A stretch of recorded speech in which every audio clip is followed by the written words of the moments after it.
What's going on, ladies and gentlemen? Welcome back. We're jumping into a couple things here. Happy Monday. Hope you're doing well. We're going to be jumping into a couple little different things that we're seeing here on the markets. If you guys are not subscribed, please do so. Help the videos, share the videos. And we're looking at the markets today, guys. It's Monday. So we're going to pull it up. Hope you're doing well.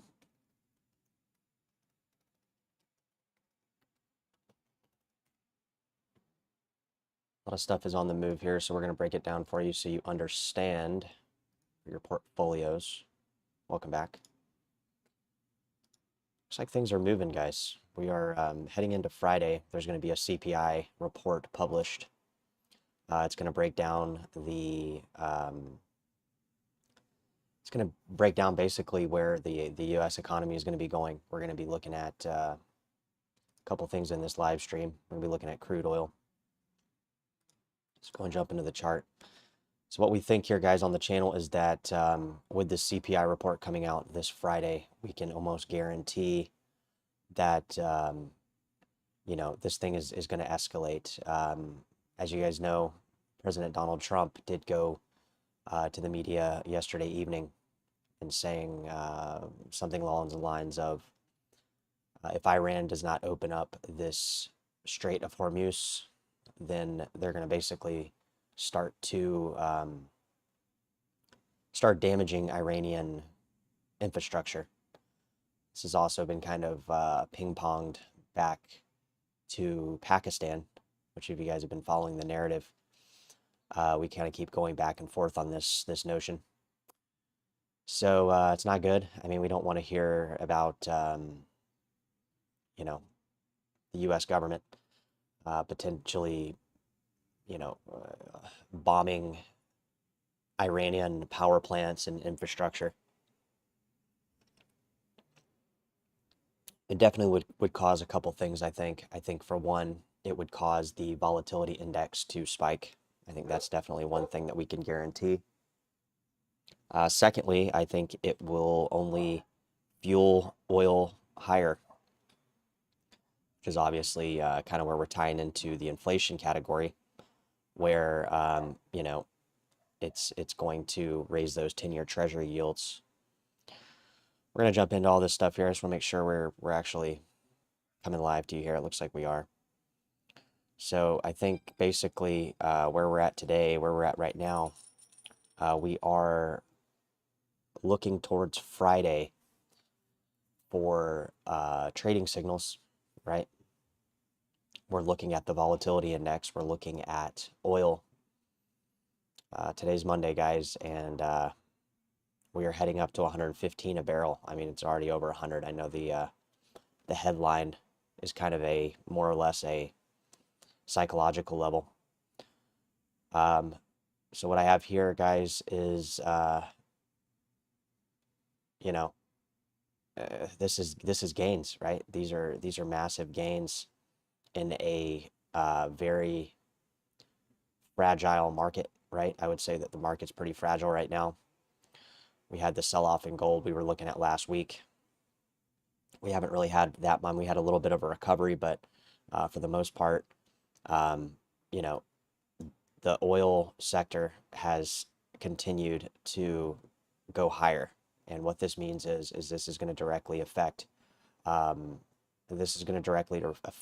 where this report on Friday is going to be going, right? Yeah, so you guys, if we have oil continue to rise, there will be only a guarantee that the inflation will pick back up, right? That's going to put strain on the Fed, right? And then also it's going to filter back over into the 10-year Treasury note, which we've been talking about, kind of in a circular argument. Hasn't slowed down. You know, we've been looking at this all week. Let's jump over here to crude.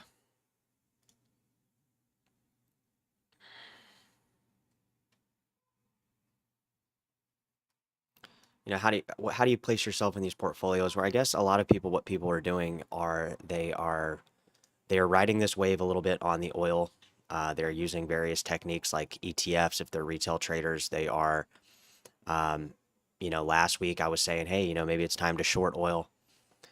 This thing keeps going up, guys. This thing is escalating, and unless we get some type of interference from the U.S. government, I do believe that we are going to see prices edge higher, as well as we're going to be getting more inflation, guys. That's kind of the main thing behind all this is the inflation that is right behind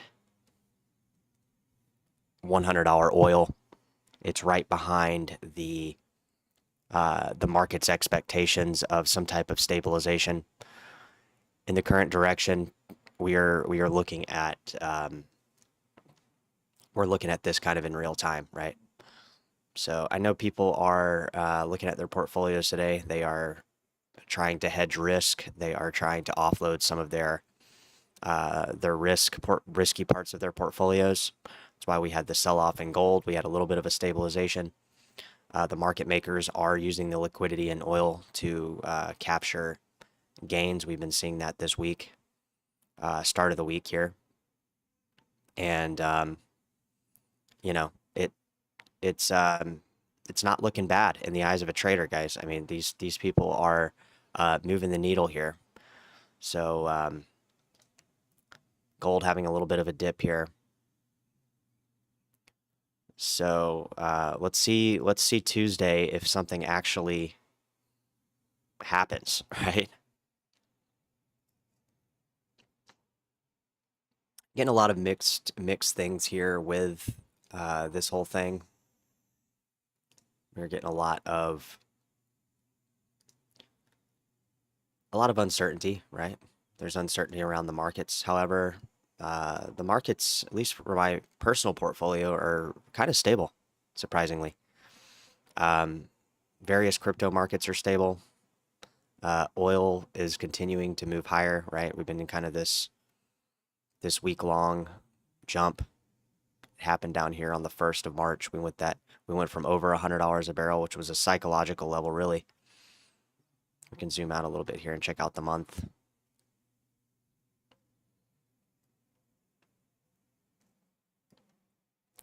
A lot of volatility here, a little bit right here, right? And then we have seen the pickup in it over the last week. It was kind of interesting how Donald Trump, I don't know what he does on the weekends. I know he's a golfer, but it was kind of interesting that this idea of opening up the Strait of Hormuz would be Tuesday and not Monday. It seems like if it was a priority, Monday would have been the day.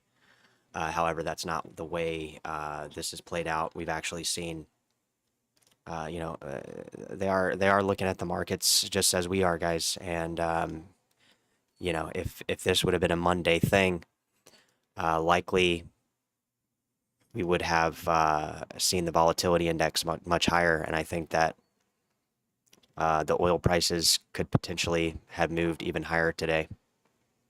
Just something to keep in mind how they sometimes use the days as strategies to, they're not gonna do this on a Monday. It's gonna put the market in a panic, and it's gonna shave off any of these gains that we're having today. Not a lot of gains, right? The S&P's it's not pumping anything really out today, but we did see a little bit of a market uptick, and with the increasing price of oil. It's just kind of ironic that they didn't choose to do this on a Monday, right? Because this volatility index would be much higher. Let's jump over here to check it out. I would guarantee tomorrow this volatility index edges much higher. And if we continue to escalate into the end of the week, I mean, this is kind of, we got to look at the timing of all this, right? This is not something that is happening on a random week. This is happening, this Tuesday deadline nears is happening on the week where we're going to get a CPI report on Friday, right?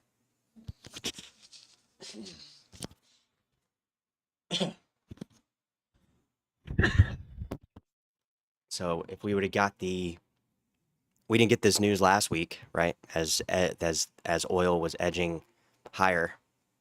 We got this today, or on a Sunday evening when we are anticipating the CPI report to somewhere report around the 3.4%. Inflation is going to be higher in a basket of goods, guys, because it's directly tied to the lag time of this jump in oil that we are seeing right here. It's not a small jump. It's literally it's one of the highest increases in oil prices we've seen over the last decade, right? Let's jump over here. Let's look at the S&P. Let's go ahead and pull up the advanced chart. So the the Magnificent Seven are carrying this little jump right here, but I think this could be a trap right here, right? We could see this continue to kind of break, especially as oil edges higher. We are going to continue to see a sell-off in equities. This is directly correlated, guys, to the 33% of basically just the Magnificent Seven on the market, right? We know that only about 7 companies are holding this whole thing up. There's really no growth anywhere else. 2 weeks prior, guys, we were seeing a sell-off in gold. We were talking about that in depth on people using their assets like gold to sell off to cover their margins and their margin calls on some of these S&P stocks and tech stocks. Let's jump over here. Let's see how the NASDAQ is responding.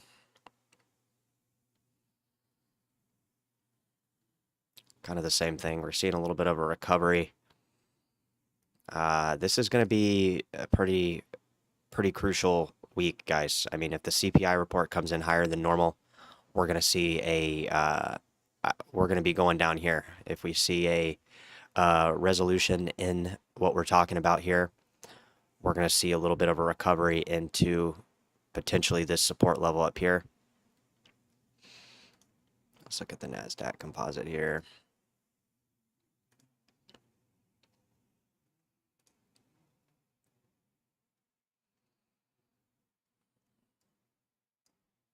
So that we're in the critical zone now.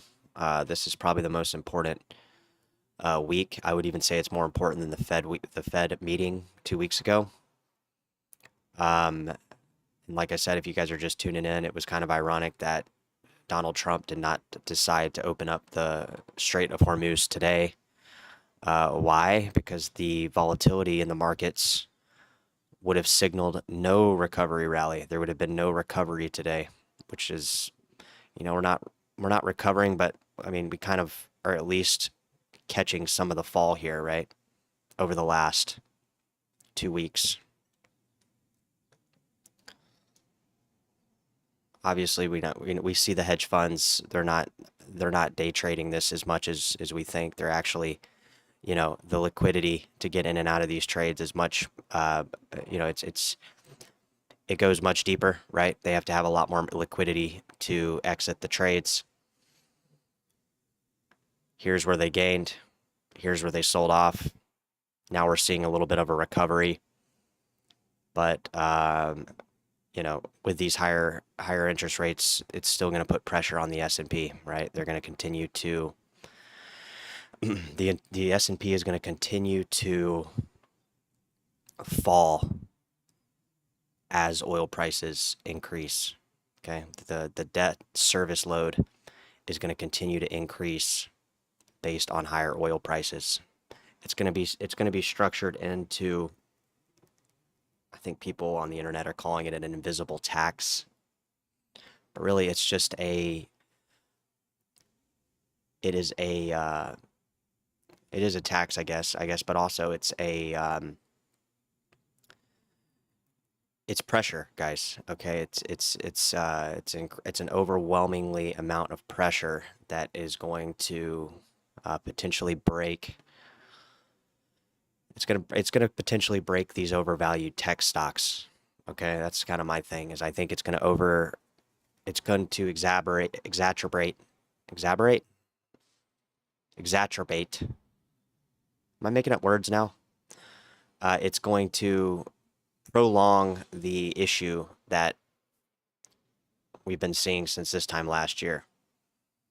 This is artificially pumped, guys. This S&P artificially pumped, okay?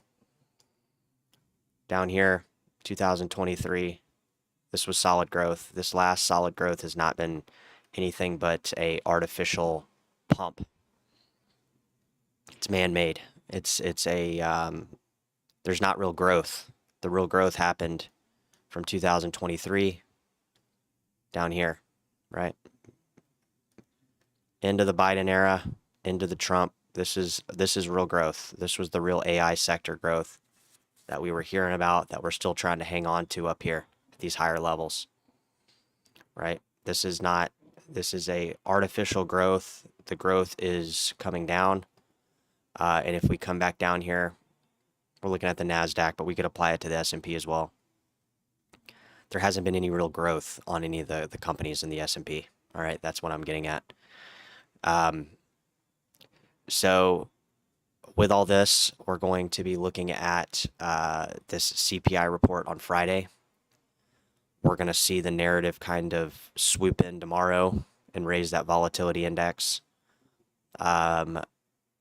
You know, if we start bombing Iran and we start seeing infrastructure damage, I don't think that's going to be a good thing, guys. I mean, that is going to not, that's not going to fix anything.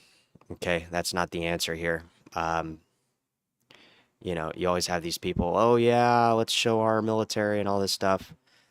It's going to cause stocks to fall. It's going to cause the volatility index. So if I was sitting on the sidelines looking for a trade, I would be watching that volatility index into tomorrow. It's definitely going to be accelerating, probably in a double-digit territory. And then we're going to watch the next move on oil. We are going to watch the next move on 10-year Treasury notes. And then we are going to continue to watch how the stock market and equities market responds to those two variables. Oil, the dollar, and Treasury note, since they're basically kind of correlated, right? We're going to see how the dollar pressure affects the S&P, the NASDAQ, and the broader stock equities market. And then we're going to continue to watch the increase in oil price or the decrease in oil price to determine where we go from here, right? All right, guys, that's all I got. I'm going to do a market update. Make sure you share the video if you're over on Twitter X. We're going to continue to give you macro data so you can build out your portfolio and watch the markets. We'll catch you soon. Take care.